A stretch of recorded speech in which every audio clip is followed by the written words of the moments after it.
When a criminal is arrested, one of the first things that happens is the interview at the police station. Questions and answers. The detective asks the questions, and the criminal answers, or not. Some of them won't say a word. Others talk and talk and talk.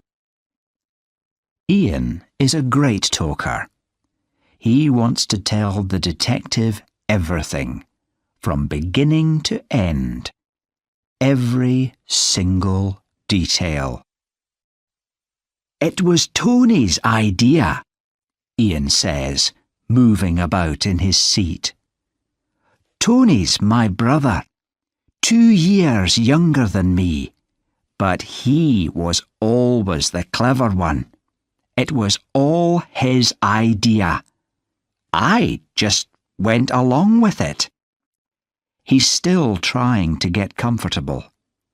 It's not easy to get comfortable in the interview room. The detective could tell him that. He could tell him about the chair he's sitting in. It's a special interview chair, with its front legs just a little bit shorter than its back legs. Very uncomfortable. "So, Tony says to me one day," he says, "Ian, this is one plan that cannot fail." And he tells me about it. We spend a long time talking about it, and I'm trying to find things wrong with it. But it's good. It's a really good plan. That's why I'm here. It was just too good. Ian looks around again, studying the walls, looking for two-way mirrors, secret listening spy holes. The one thing he hasn't expected is the quietness.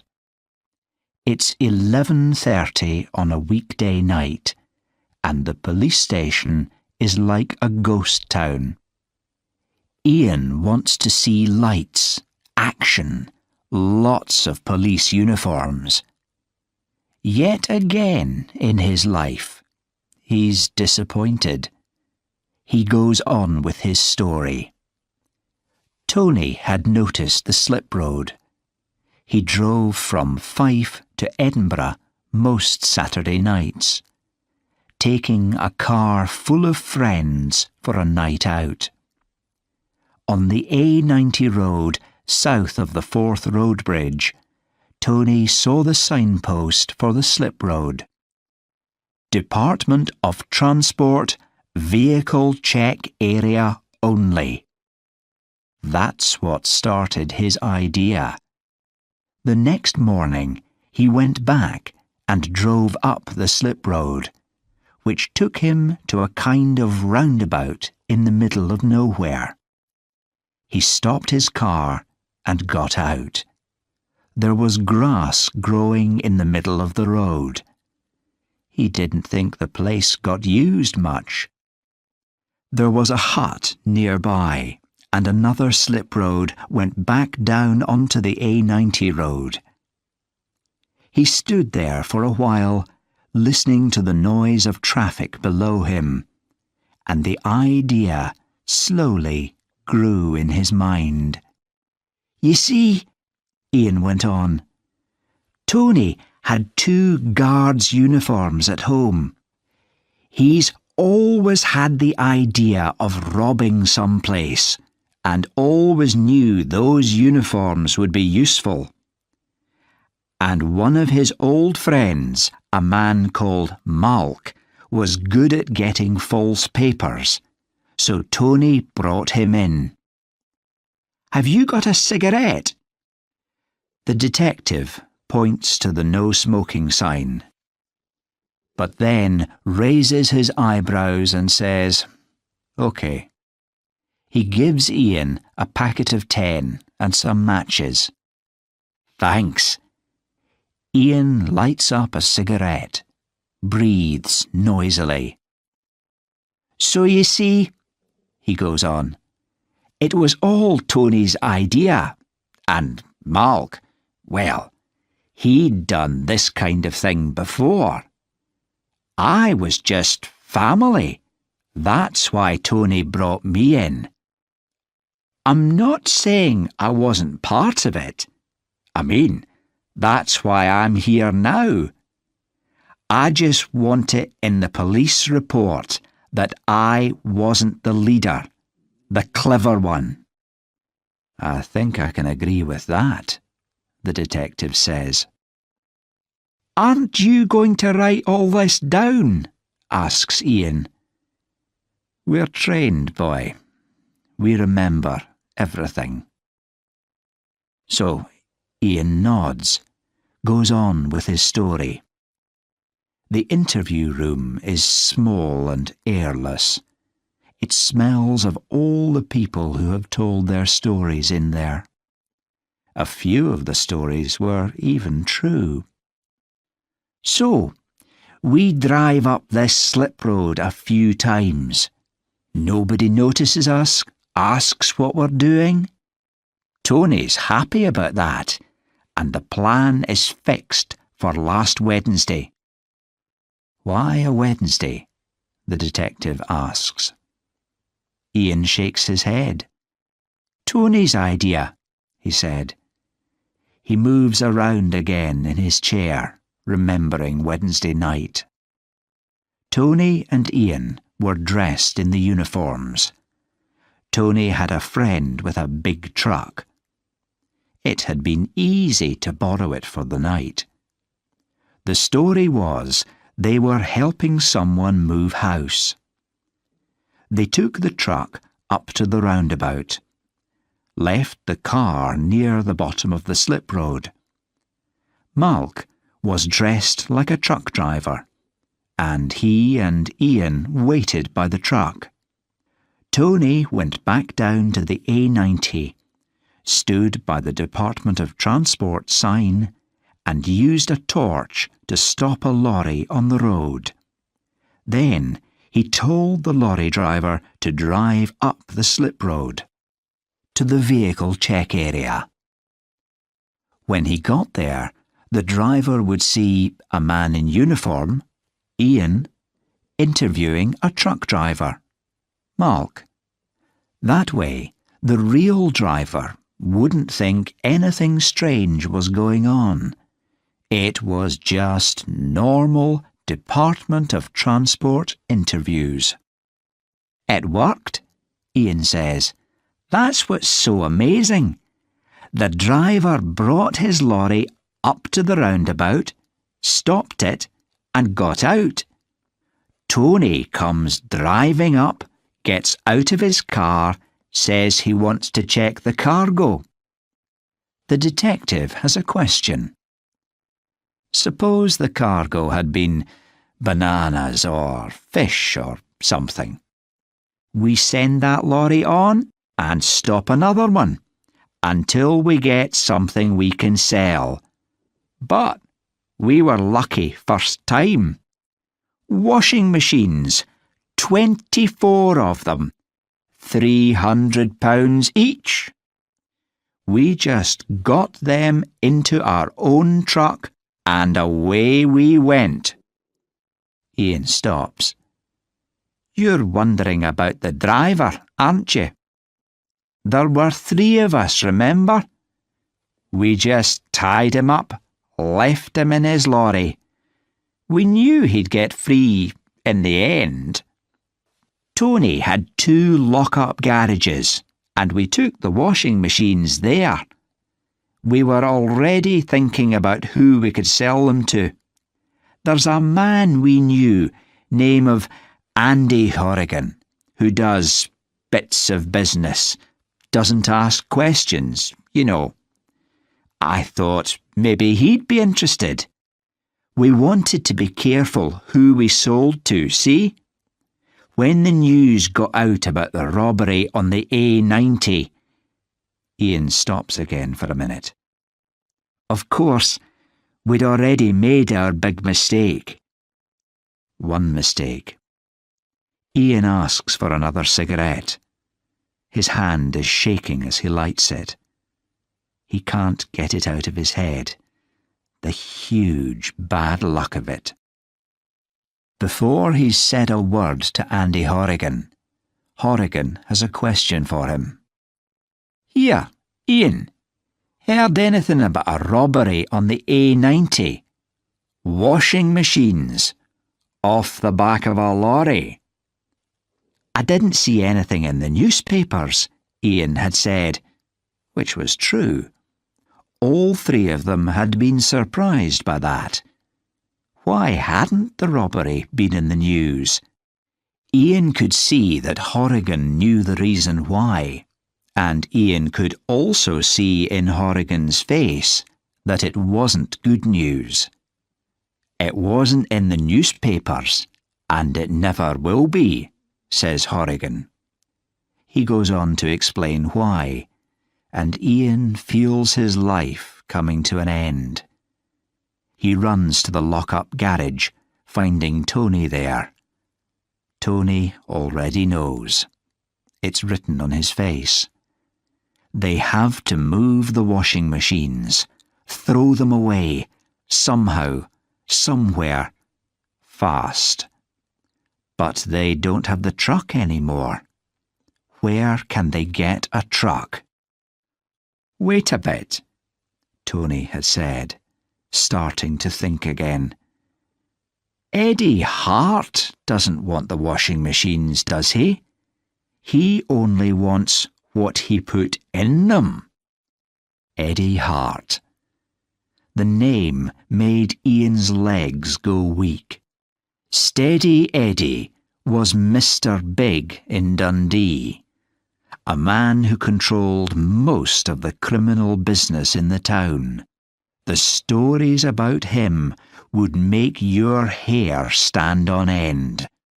If you made Steady Eddie angry, you didn't wake up again the next day. And now Horrigan had said Eddie was looking for blood. He was in the drugs business and needed to move drugs around a lot. What he did was this. He hid the drugs in fridges, washing machines, dryers, freezers, and his lorries went up and down the country. All they needed was a few false papers. It just so happened that Tony had stopped one of Eddie's drivers, and now Eddie wanted blood. But Tony was right. Find the drugs, get them back to Eddie, and maybe Eddie wouldn't kill them. So they started pulling the packing out of the washing machines, taking the backs off, searching for hidden packets. They went through every machine in both garages, checked them once, twice, 3 times, and found nothing. "Wait a bit," said Tony. He started counting the machines. There was one missing. The brothers looked at each other, then ran to Tony's car. At Malk's mother's house, Malk had just fitted her new washing machine. Malk's mother was as pleased as anything. She had a crowd of neighbours in her kitchen. "My boy's so good to me," she was telling them. "He saved his money and bought me this as a surprise." Even Ian knew they were in real trouble now. Everyone in town would get to hear about the new washing machines, and everyone meant Eddie Hart. Tony and Ian took Malk outside and explained. Malk went back inside, pulled the machine out again, and started taking the back off. His hands were shaking so much it took him a long time. But at last he had the back off and began to pass brown paper packets to Tony and Ian. Tony explained to the neighbours that these were just heavy things used in packing to stop the machines shaking in the lorry. "Like bricks?" one neighbour asked. And when Tony agreed with her, sweat running down his face, she added another question. "Why cover bricks in brown paper?" Tony, beyond explanations, put his head in his hands and wept. The detective brings back 2 cups of coffee, one for himself, one for Ian. He's been checking things, using the computer, making some phone calls. Ian sits, ready to tell him the end of the story. "We had to think of a way to get the drugs back to Eddie. He has a nightclub in Dundee. We drove up there, night before last, and put the drugs in one of the rubbish skips at the back of the club. Then we phoned the club and told them where to find the packets. The problem was that their rubbish skips are emptied at night. So sometime that night the skip got emptied. And it was me who made the phone call. And there were 2 numbers in the phone book. I meant to phone the office number, but I got it wrong and phoned the other number, which is a phone by the bar. Anyway, someone answered. I said my piece and put the phone down. Maybe it was a customer. Maybe they went outside and got the drugs for themselves before the skip was emptied. Maybe they thought I was crazy or something." Ian's voice is shaking. He's almost crying. "So Mr. Hart didn't get his drugs back?" the detective guesses. Ian nods. "And now your brother and Malk have gone missing." "Eddie's got them," says Ian. "He must have." "And so you want us to protect you?" the detective asks. "I'm in terrible danger," Ian says. "I mean, there's a price on my head now. You've got to help me." The detective shakes his head. "If somebody needs protection, we can do it," he says. "But there's no report of a robbery of washing machines on the A90. Yes, we would love to catch Mr. Hart and put him in prison. But there's nothing to prove that Mr. Hart is doing anything criminal." The detective moves his chair closer to Ian. "You see, I know that you lost your job after arguing with your boss, and you told your boss that your brother would come and break his bones. I found that out from the computer. What I didn't find in the computer was anything about washing machines, drugs in brown paper packets, or missing persons." Ian jumps up from his seat, begins walking around the room. "You could go to the place where they empty the rubbish skips. If the drugs are there, you'll find them. Or go to the garages. The washing machines will still be there. Unless Steady Eddie's taken them Don't you see? I'm the only one left who can speak against him." The detective is on his feet now, too. "I think it's time for you to go home, son. I'll take you to the door." "I need protection." The detective comes up to him again, his face very close to Ian's. "Get your brother to protect you. His name's Billy, isn't it? The one who breaks bones. Only you can't do that, can you? Because you haven't got a brother called Billy. Or a brother called Tony."